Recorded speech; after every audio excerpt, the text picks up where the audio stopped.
أعوذ بالله من الشيطان الرجيم بسم الله الرحمن الرحيم الحمد لله رب العالمين الصلاة والسلام على ذوي القدس الزاكيات الطاهرات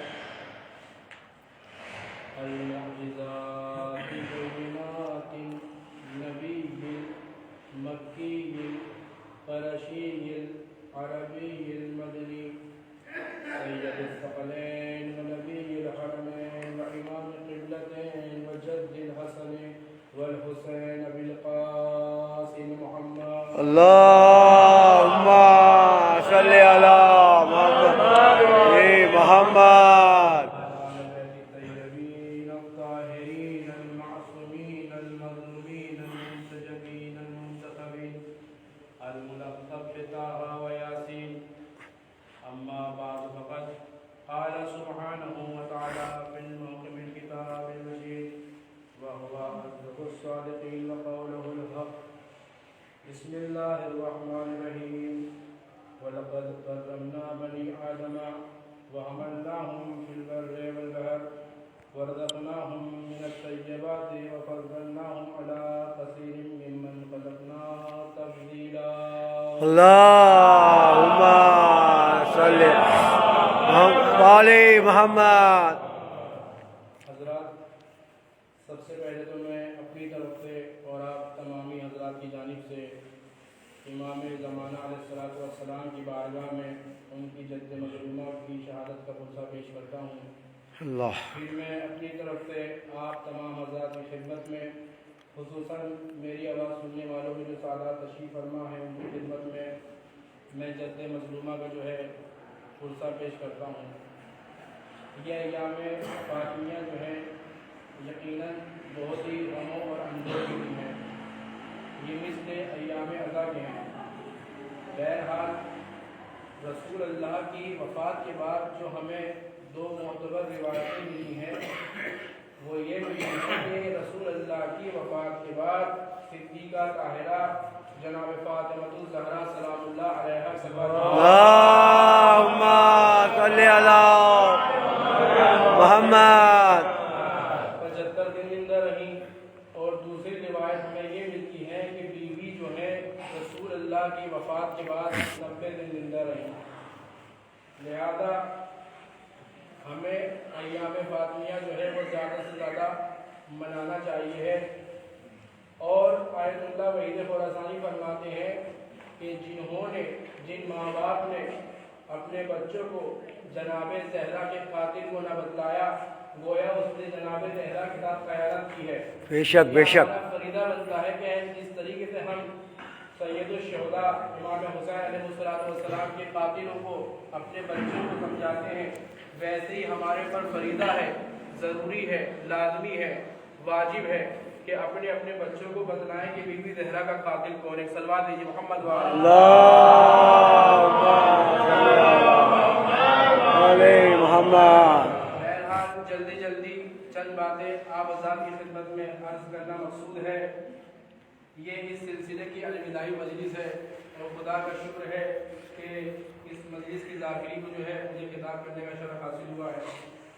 جس آیت کریمہ کو آپ کے سامنے تلاوت کرنے کا شرف حاصل ہوا ہے یہ سورہ بنی اسرائیل کی آیت ہے کہ جس میں اعلان یہ ہو رہا ہے کہ ہم نے انسان کو کرامتیں عطا کی ہیں، فضیلتیں عطا کی ہیں اور دریا اور خشکی پر جو ہے سواریوں کا انتظام کیا ہے. اور اتنا ہی نہیں بلکہ انسان کے لیے پاک و پاکیزہ رزق کا انتظام کیا ہے. بھائی توجہ فرمائیے گا، آپ حضرات پڑھے لکھے ہیں اور امام جماعت تشریف فرما ہے، ان کی موجودگی میں جو ہے ترجمہ کر رہا ہوں. یعنی اللہ جو ہے اس آیت کے ذریعے انسان کے ذہنوں کو جھنجھوڑ رہا ہے اور کہہ رہا ہے کہ دیکھو ہم نے شرف عزت انسان کے لیے ہم نے پاک و پاکیزہ رزق کا انتظام کیا، ہم نے دریا اور خشکی میں سواریوں کا انتظام کیا، ہم نے انسان کو کرامتیں عطا کی ہیں، ہم نے انسان کو فضیلتیں عطا کی ہیں. اب ہمارے اوپر فریضہ یہ ہے کہ ہم اپنے اوپر ہونے والی اللہ کی تمام عنایات کو سمجھیں اور اپنی کتاب ذات کا مطالعہ کریں اور سمجھنے کے بعد صرف اپنے کو شامل مخلوقات نہیں بلکہ اشرف المخلوقات سمجھیں۔ بے شک۔ محمد اللہم صلی علی محمد۔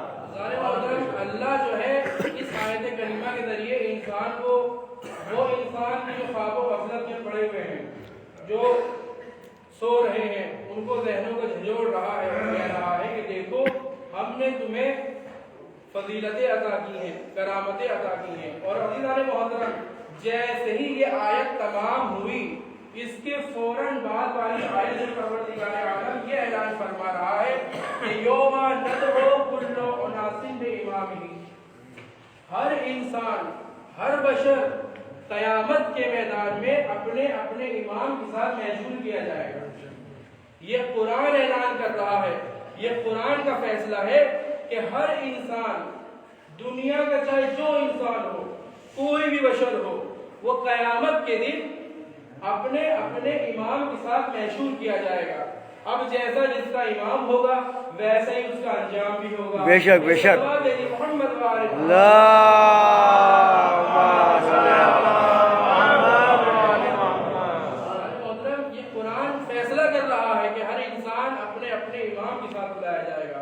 یہ انسان دولت کے ساتھ نہیں بلایا جائے گا، یہ انسان تخت و تاج کے ساتھ نہیں بلایا جائے گا، یہ انسان حکومتوں اور سلطنتوں کے ساتھ نہیں بلایا جائے گا، بلکہ یہ قرآن اعلان کر رہا ہے کہ یہ انسان اپنے اپنے امام کے ساتھ بلایا جائے گا۔ اب چنانچہ مولا متقیان امیر مومنان علی ابن ابی طالب اللہم صلی علی محمد فرما رہے ہیں کہ اس انسان کے وجود میں عالم اکبر پوشیدہ ہے۔ انسان اپنے کو سمجھے، پہلے اپنے کو سمجھے کہ ہم کون ہیں، ہماری کیا فضیلت ہے، ہمارے سر کے اوپر اشرفیت کا تاج رکھا ہوا ہے۔ یہ جتنی مخلوقات آپ دیکھ رہے ہیں، ان تمام مخلوقات میں ہم افضل ہیں۔ جب انسان اپنی عظمت کو سمجھ جائے گا، جب انسان اپنے عہدے کو سمجھ جائے گا، تو وہ اپنے امام کی معرفت کو سمجھے گا۔ کیونکہ یہ آیت کریمہ جو ہے معرفت امام کے ساتھ کی طرف جو ہے وہ متوجہ کر رہی ہے کہ دیکھو جب تم ایسے ہو تو تمہارا امام کیسا ہوگا۔ بے شک بے شک۔ اور انسان کا واضح واضح فرق کیا ہے؟ ہدایت دینے والے کو امام کہتے ہیں اور ہدایت لینے والے کو انسان کہتے ہیں۔ جو ہدایت دے اس کو امام کہتے ہیں، جو ہدایت لے اس کو انسان کہتے ہیں۔ یہ واضح واضح کا فرق ہے انسان اور امام کا۔ عزیزان محترم، اللہ نے ضرورت انسان کے لیے یعنی مستقبل میں انسان کو جتنی چیزوں کی ضرورت پڑنا تھی اسے پہلے پیدا کیا، اسے پہلے خلق کیا۔ اللہ نے ہوا کو پہلے خلق کیا، انسان کو بعد میں خلق کیا۔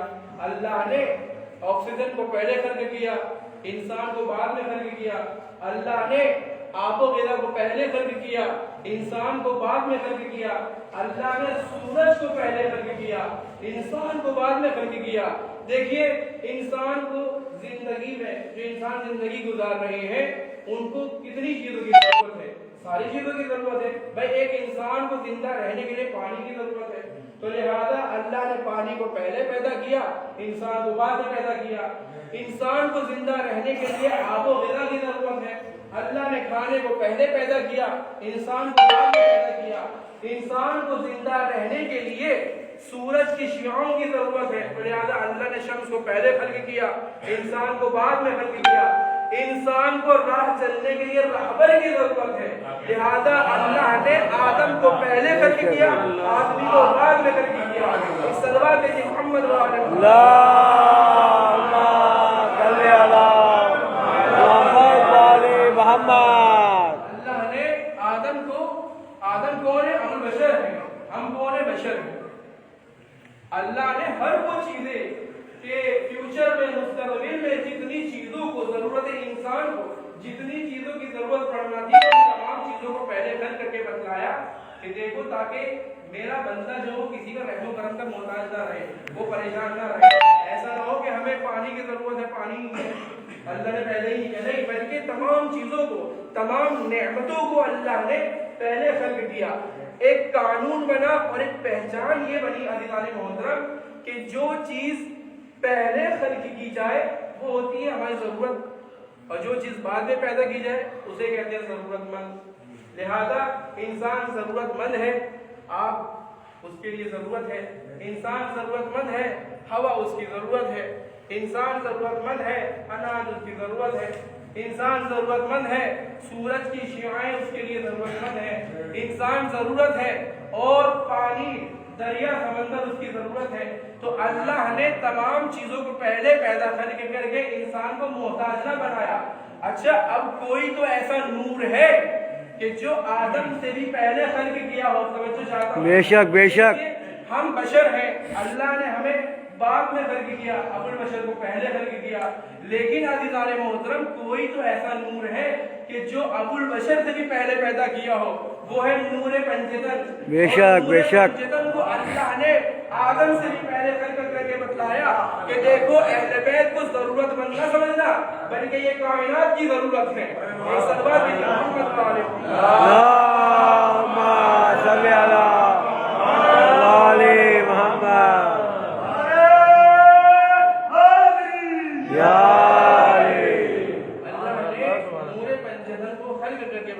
دیکھو یہ اہل بیت ہے, یہ ضرورت مند نہیں ہے بلکہ کائنات کی ضرورت ہے. دیکھیے ہم وہ ہیں کہ جنہیں رسولوں کی ضرورت ہے, جنہیں اماموں کی ضرورت ہے. ہم وہ ہیں کہ جنہیں نبیوں کی ضرورت ہے. لیکن عزیزان محترم اہل بیت وہ ہیں کہ جو رسولوں کی ضرورت ہے, جو انبیاء کی ضرورت ہے. ایک صلوات دیجیے محمد وآلہ اللہم صلی علی محمد. اب انسان کی خلقت کس سے ہوئی؟ موضوع کو تھوڑا سا اور آگے بڑھایا جائے. انسان کی خلقت عناصر اربعہ سے ہوئی ہے. عناصر اربعہ کیا شے ہے؟ عناصر اربعہ ہے کہ انسان کی خلقت ہوا سے ہوئی, پانی سے ہوئی, مٹی سے ہوئی اور آگ سے ہوئی. یہاں پر جتنے ہم تشریف ہیں, جتنے تشریف رکھتے ہیں, اور دنیا میں جہاں کہیں بھی بشر ہوں, سب سے پہلا بشر جناب آدم ہے, ان کی بھی خلقت اسی عناصر اربعہ سے ہوئی. اور ہم جتنے یہاں پر بیٹھے ہوئے ہیں اور کائنات میں جتنے گزر چکے ہیں, جتنے موجودہ ہیں اور جتنے آنے والے ہیں, سب کی خلقت عناصر اربعہ سے ہوئی ہے. یہ عناصر اربعہ کیا چیز ہے؟ ابھی بتائیں گے, پانی, مٹی اور ہوا. ان تمام چیزوں سے ہم پیدا ہوئے ہیں. اب آپ دنیا کے کسی بھی بڑے سے بڑے فنکار کے پاس جائیے اور یہ کہیے کہ ہم آپ کو پانی دے رہے ہیں, ہم آپ کو آگ دے رہے ہیں, ہم آپ کو مٹی دے رہے ہیں, ہم آپ کو ہوا دے رہے ہیں. آپ اپنے ہی جیسا کسی انسان کو بنا دیجیے تو وہ بنا پائے گا؟ اچھا یہ کوئی نایاب چیز بھی نہیں ہے, کوئی انمول بھی نہیں ہے, امپورٹنٹ بھی نہیں کہ آپ کو نہیں ملے گی. آپ دنیا کے کسی بھی خطے میں چلے جائیے, آپ کو پانی بھی میسر ہے, آپ کو آگ بھی مل جائے گی, آپ کو ہوا بھی مل جائے گی, اور آپ کو مٹی بھی مل جائے گی. لیکن عزیزان محترم دنیا کے کسی بھی بڑے سے بڑے فنکار سے آپ جا کر یہ کہیے کہ ہم آپ کو یہ چاروں میٹیریل دے رہے ہیں, آپ اپنے ہی جیسا کسی انسان کو بنا دیجیے. دیکھیے ہمارے خلقت عناصر اربعہ سے ہوئی ہے, اور امام کی جو خلقت ہے وہ نور خدا سے ہوئی ہے. تو عزیزان محترم بتلایا یہ جا رہا ہے, سمجھایا یہ جا رہا ہے کہ تم جن چیزوں سے پیدا ہوئے ہو, تم ان سے اپنے جیسا انسان کو نہیں بنا پاؤ گے, نور والا امام کہاں سے بنا پاؤ گے؟ ایک سلوات دیجیے محمد.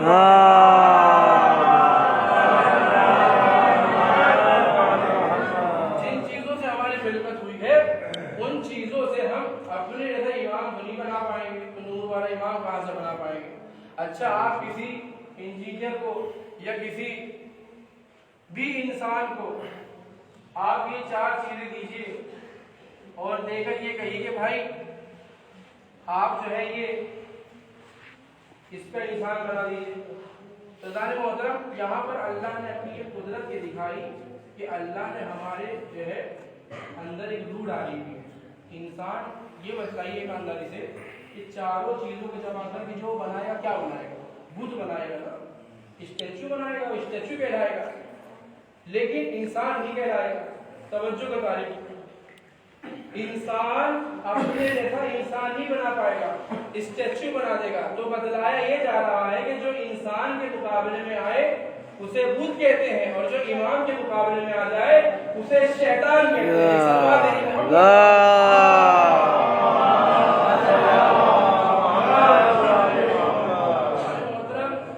جناب آدم کی خلقت بھی جو ہے اسی عناصر اربعہ سے ہوئی ہے، اور شیطان کو یہ حکم دیا کہ تم سجدہ کرو۔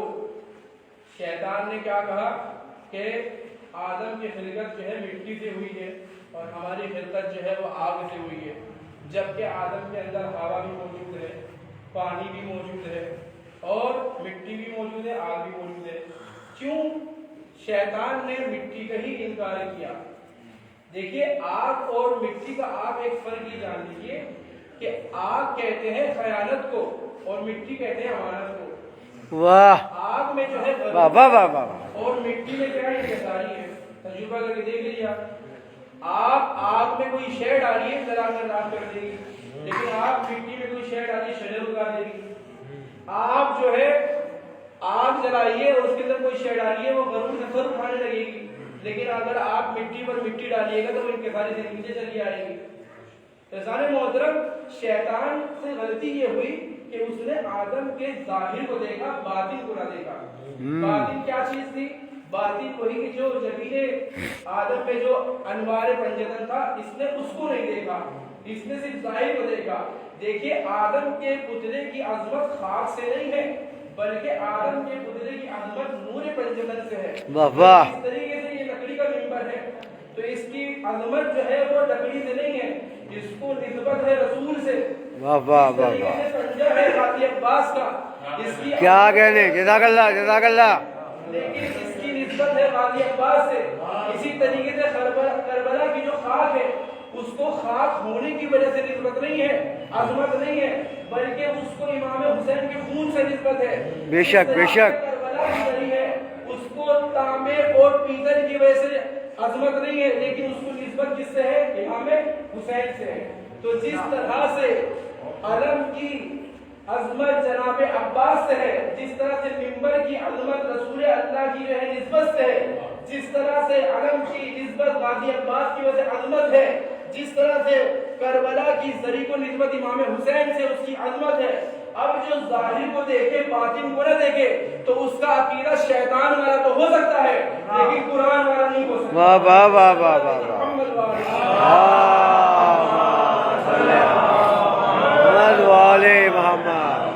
انسان کو شیطان سے غلطی یہ ہوئی کہ اس نے آدم کے ظاہر کو دیکھا، باطن کو نہیں نہ دیکھا۔ اچھا، آدم کے علم کا مظاہرہ جو ہے وہ اللہ نے بعد میں کیا، اس کی فضیلت کا مظاہرہ اللہ نے بعد میں کیا، پہلے سجدے کا حکم دیا کہ سجدہ کرو۔ کیا کہا؟ ہم نہیں کریں گے، ہم آگ سے بنے ہوئے ہیں اور آدم مٹی سے بنے ہوئے ہیں۔ تو اللہ نے کہا نکل جائیے بارگاہ سے، اور قیامت تک آپ نذیر کہلائیں گے، ابلیس کہلائیں گے۔ لیکن مولا علی کا مسئلہ سب سے مختلف ہے، توجہ کیجئے گا، مولا علی کا مسئلہ سب سے مختلف ہے۔ اللہ نے پہلے کعبے میں بھیجا، اعلان نذیر بعد میں ہوا۔ پہلے کعبے کی دیوار میں در بنوایا، اعلان نذیر بعد میں ہوا۔ پہلے ساقی کوثر کہلائے، اعلان نذیر بعد میں ہوا۔ پہلے مردہ زندہ کروایا، اعلان نذیر بعد میں ہوا۔ کیا کہنے، احمد رسول کہلوائے، جزاک اللہ جزاک اللہ۔ لیکن یہاں آدم کا کیا مسئلہ ہے؟ پہلے سجدے کا حکم ہے، بعد میں جو ہے وہ فضیلت اور علم آدم کا جو ہے وہ ذکر کیا جا رہا ہے۔ تو بتلایا یہ جا رہا ہے عزیزان محترم کہ شیطان کے جو آدم کی ایک فضیلت کو دیکھے بغیر انکار کرتے تو وہ قیامت تک جو ہے وہ ابلیس کہلایا جاتا ہے۔ اب یہاں پر علی کے فضائل کا جو ہے وہ سیلاب بہایا جا رہا ہے۔ علی کے فضائل کو جو دیکھے بغیر انکار کرتے، اعلان نذیر کرتے تو وہ قیامت تک بھی ابلیس کہلایا جائے گا۔ صلوات دیجیے محمد اللہم صلی علی والے محمد یا علی۔ آدم کی ایک فضیلت ہے، اس کو وہ انکار کر رہا ہے، وہ بھی دیکھے بغیر، تو قیامت تک شیطان رجیم ہے وہ۔ لیکن جو علی کے